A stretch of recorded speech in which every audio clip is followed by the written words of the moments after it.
Well, sanctions relief has come to Iran, and I've been looking at several different prominent magazines and online intelligence reports, and I believe that Stratford has the best and most sound analysis of this situation and where it will go this day forward. And in an article that is titled, "The West Lifts Sanctions Against Iran, Now What?" Stratford goes on to analyze what the possibilities are, not only between the U.S. and Iran, but other countries as well, and how this will affect them going forward. And I'll pick it up in the summary. It says, with the legal frameworks were already in place, the European Union and the United States announced the formal repeal of their respective sanctions shortly after the release of the report, meaning that today they have begun rolling back sanctions and other things that will allow Iran to move forward and enter into the international community. Now here's the analysis. Iran's oil sector will be the first beneficiary of the agreement, which will remove most of the sanctions that cap export volumes. The European Union is removing its embargo on Iranian crude oil imports, and the United States is suspending its so-called secondary sanctions on foreign firms doing business with Iran. This means that Washington will no longer sanction a foreign company that imports Iran's oil or invests in its oil sector. However, the U.S. embargo remains largely intact, so while other Iranian industries will also see the benefits of the agreement, those benefits will mostly derive from the trade with and investment from Europe. Now talking about what Iran will bring to the oil market, it says Tehran has been preparing for this moment for some time. Iranian oil minister has said that his country will raise oil production in two phases. In the first phase, Iran will increase oil production by 500 barrels per day within a week and of the sanctions removal. In the next phase, it will raise production by an additional 500,000 barrels per day within 6 months. Now, just to summarize what they're talking about in this right here is that Iran's infrastructure for oil production is relatively weak and also needs a considerable amount of investment if it is to get up to snuff. Now they believe that Iran will bring the production level up to 500 barrels per day relatively quickly. But it's the next 6 months where they're talking about raising it another 500,000 barrels that comes into question. It says, this is because Iran cannot flip a switch and expect to pump as much oil as it once did. Much of the country's installed capacity is in older fields that decline by 8 to 10% annually. And even if shutting down the fields has the added benefit of raising reservoir pressure, which could expedite the process by which oil is extracted, Iran cannot really increase its production without new upstream activity, either at existing or new fields. Simply put, Iran needs a substantial amount of investment to bring its new fields online, investment that will not materialize for several years. But here's something that everybody may not know. It says in the meantime, Iran will sell the oil it has in storage, the amount of which ranges from 7 million barrels to 50 million barrels of crude oil and consignment, depending on which estimates you go by. Stratford believes Iran has at least 25 million barrels in floating storage depots in the Straits of Hormuz. If Iran has 50 million barrels in storage, that alone could increase exports by 500,000 barrels per day for more than 3 months. So it's simply not out of the question that within the next 6 months that Iran could add as much as 1 million barrels a day to the international oil glut. And with prices already at rock bottom prices, this isn't going to help bring the price of oil up anytime soon. But while Iran's return to market bodes well for its own country, it bodes ill for oil prices, which are already in a state of decline. After dipping to $36 at the end of 2015, Brent touched $29 per barrel on January 15, a 20% drop in just 2 weeks. Current prices have factored in Iran's return to market, but it is not clear how accurate the prices are. Prices could fall to the $20 a barrel range, which would be extremely detrimental to oil producers such as Venezuela and Russia. And Russia is really the one that you really need to keep an eye on. You know, as I stated a couple days ago in my report, that for some of these countries, the only way they're going to survive is if oil prices considerably increase within the next year or two. And the one speculation that I had was that is Russia or some other country going to start a war in order to bring prices up? Now, that might be a bit of speculation, but I simply, it's not out of the question.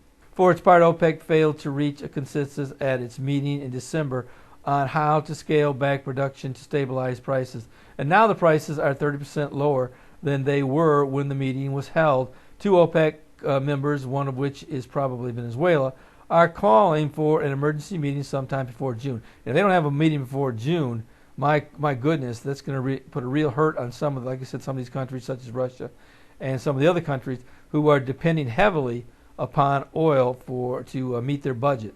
But frankly, none of them are meeting their budget. They're living on any type of sovereign wealth fund they might have. But convening an emergency meeting is unlikely to change the policy of OPEC's core members, Saudi Arabia, Kuwait, Qatar, and the United Arab Emirates. These four countries have formed a common policy of managing production, and they are prepared to withstand a lengthy period of cheap oil. Over the past 2 weeks, Saudi Arabia and Qatar have raised the price of domestic fuel prices. The United Arab Emirates did so in 2015. All four have curbed public spending and can withdraw from their extensive sovereign wealth funds and foreign currency reserves. Furthermore, they can issue debt to plug the gaps in their budgets, and they have even discussed implementing further economic reforms. Saudi Arabia, for example, will hold initial public offerings on stakes in certain units of a national oil company, Saudi Arabian Oil Company. Now here's something you might want to pay attention to. It says, even more telling are the statements made by the Emirati energy minister, who as recently as January 12th insisted that OPEC's strategy was working. He also said the plan would need an additional 12 to 18 months to run its course. Perhaps he is right. Currently, global production growth has not fallen far enough for prices to recover. Well, that tells me right there that the OPEC quartet is not budging from what they're doing right now, and we may be looking at another fall in prices for another 12 to 18 months. But there's also a political component to OPEC's refusal to cut production. Gulf states are fighting several proxy wars with Iran, their regional rival. Cutting production without Iran's doing the same would be tantamount to subsidizing Tehran, which is politically untenable. So frankly, this is where the rubber meets the road. I've always said that the reason why the prices didn't go down the production levels didn't go down in December is because they knew that Iran would be joining the world markets and it wouldn't do any good. So as long as they're fighting these proxy wars with Iran, they're not going to be budging. And going on, it says sanctions relief will be a welcome reprieve for the Iranian economy, but for President Hassan Rouhani and his supporters, the reprieve may have come too late. The country is gearing up for elections in February, when Iran will elect a new national parliament and assembly of experts, which can choose to remove the supreme leader. Hardliners have strongly criticized Rouhani's more moderate and traditional conservative supporters by downplaying the significance of the nuclear deal. With sanctions removed, Rouhani's supporters may be able to capitalize on the momentum in the election polls. More important for Rouhani is the country will be holding its presidential election in early 2017. Low oil prices represent Rouhani with a difficult challenge. He originally campaigned on a platform of improving Iran's relations with the West to improve Iran's economy, weighed down as it was by sanctions. But with oil prices so low, Rouhani will have a difficult time showing how sanctions relief actually improved the lives of his constituents. Even if Iran does achieve its goals of increasing oil production by 1 million barrels per day, the president needs oil prices to reach at least $60. Absent that, oil revenue will be lower than it was when oil prices were $110 a barrel. In other words, lower than when he was elected. So the fact that Mr. Rouhani, he has achieved what everybody wants, considerably low oil prices may derail this agreement and may also land Mr. Rouhani out of office. He has to, in some way, somehow, figure out a way to get oil prices back up to $60, $70, $80 a barrel. Or basically his election days are over. And with Mr. Rouhani in his in this state, and with Russia in the state that it's in, a Middle East war may not be a bad idea for both. And if that be the case, it wouldn't make any difference whether Saudi Arabia and the other members of OPEC kept their production levels at the current rate or not. Prices would skyrocket the minute this took place. I know it seems kind of odd for a country to deliberately start a major war for the sake of raising oil prices, but frankly, I do not see how Russia has any other choice. And now, after reading this report, Venezuela certainly needs it. And it's being projected by many in the intelligence world that Russia has about 1 year before they're going to be in a serious financial bind, even if they do continuously keep correcting their budget plan. And on top of that, the price of oil is being projected by major banks to even go down to as low as $10 a barrel. Now, whether or not Russia will use the Golan Heights and the oil that is possessed in that area to start this war, I don't know. As I've said many times, the mere mention of war or the mere rumor that a major war could be brewing brings prices up. And it wouldn't shock me a bit if Iran continuously taunted the United States and broke continuous rules in this agreement, if in fact this agreement will not bring about the objectives of the current regime. And according to this article, it's not going to, as long as Saudi Arabia and the other quartet members hold fast to their policy of keeping the oil levels at where they're at. So I believe that's where we're at right now, and 2016 is going to be a telling year for oil prices and for where what people are willing to do in order to get those raised.